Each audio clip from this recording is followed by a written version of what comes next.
Hi friends, welcome to our channel. Waltair Veerayya తర్వాత చిరంజీవి మేహర్ రమేష్ దర్శకత్వంలో ఇటీవల వేదాళం రీమేక్ బోలా శంకర్ సినిమా చేసిన సంగతి తెలిసిందే. తమన్నా హీరోయిన్గా నటించింది. మరో కీలక పాత్రలో కీర్తి సురేష్ కనిపించింది. ఈ సినిమా భారీ అంచనాల నడుమ విడుదలై డిజాస్టర్ అయింది. ప్రస్తుతం నెట్ఫ్లిక్స్లో స్ట్రీమింగ్ అవుతుంది ఈ సినిమా. ఇక బోలా శంకర్ తర్వాత చిరంజీవి బింబిసార దర్శకుడు మల్లిడి వశిష్ఠతో ఓ భారీ ఫ్యాంటసీ మూవీని ప్లాన్ చేశారు. ప్రస్తుతం ఈ సినిమా షూటింగ్ను జరుపుకుంటోంది. ఈ సినిమా 2025 జనవరి 10న విడుదల కానుందని టీం అధికారికంగా ప్రకటించింది. అదే గ్రాఫిక్స్తో వస్తున్న ఈ చిత్రాన్ని యూవి క్రియేషన్స్ నిర్మిస్తోంది. ఇక ఈ భారీ చిత్రానికి ఎంఎం కీరవాణి సంగీతం అందిస్తున్నారు. అదిలా ఉంటే చిరంజీవి రిజెక్ట్ చేసిన ఒక సినిమాతో బాలయ్య ఇండస్ట్రీ హిట్ కొట్టారట. విషయంలోకి వస్తే బాలకృష్ణ హీరోగా బి గోపాల్ దర్శకత్వంలో నరసింహనాయుడు సినిమా స్టోరీని మొదట రచయిత చిన్ని కృష్ణ చిరంజీవికి వినిపించారట. అయితే ఆ కథ తనకు సరిపోదని కథకి నువ్వు చెప్పాడట. దాంతో చిన్ని కృష్ణ ఈ కథను బి గోపాల్ సాయంతో బాలయ్యకు వినిపించాడట. బాలయ్య ఓకే అనడంతో సినిమా బంపర్ హిట్ అయింది.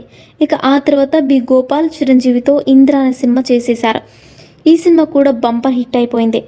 ఇక చిరంజీవి లేటెస్ట్ మూవీ విశ్వంబర విషయానికి వస్తే సోషియో ఫ్యాంటసీ జానర్లో రూపొందుతున్న ఈ మూవీని ప్రముఖ నిర్మాణ సంస్థ యూవి క్రియేషన్స్ నిర్మిస్తుండగా చోట కే నాయుడు ఫోటోగ్రఫీ అందిస్తున్నారు. ఎంఎం కీరవాణి సంగీతాన్ని అందిస్తున్నారు.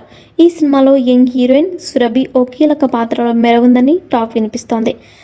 ఇక చిరంజీవి ఈ సినిమా తర్వాత తన తదుపరి సినిమాను ఇప్పటి వరకు అపజయమే ఎరుగని దర్శకుడు అనిల్ రావుపుడితో ఉండనుందని తెలుస్తోంది. ఇప్పటికే కథ చర్చలు పూర్తయ్యాయట. రేపు మాపో ఈ సినిమాపై అధికారిక ప్రకటన విడుదల కానుందని సమాచారం అందుతుంది. ఈ సినిమా అవుట్ అండ్ అవుట్ కామెడీతో ఎంటర్టైనింగ్ ఉంటుందని తెలుస్తోంది. అంతేకాదు ఓ చిన్న మెసేజ్ కూడా ఉంటుందట. ఈ సినిమాను దిల్ రాజు నిర్మిస్తున్నట్టు తెలుస్తోంది. ఇక చిరంజీవి లేటెస్ట్గా నటించిన వాల్తేరు వీరయ్య విషయానికి వస్తే తన 154వ చిత్రాన్ని యువ దర్శకుడు బాబీ దర్శకత్వంలో వాల్తేరు వీరయ్య అనే సినిమా చేసిన సంగతి తెలిసిందే. ఈ సినిమా చిరంజీవి కెరియర్లోనే బిగ్గెస్ట్ హిట్గా నిలిచింది. ఈ సినిమా బాక్సాఫీస్ దగ్గర 200 కోట్లకు పైగా వసూలు చేసి వావ్ అనిపించింది. మైత్రి మూవీ మేకర్స్ నిర్మించిన ఈ సినిమాలో శృతి హాసన్ హీరోయిన్గా నటించారు.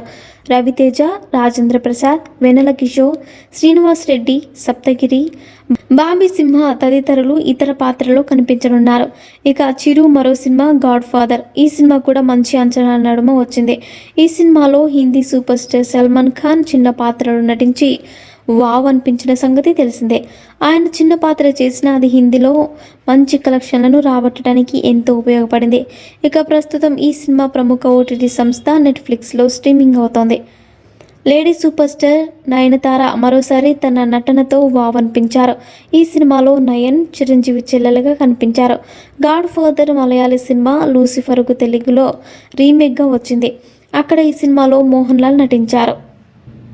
మరిన్ని ఇంట్రెస్టింగ్ అప్డేట్స్ కోసం మా ఛానల్ని సబ్స్క్రైబ్ చేసుకోండి.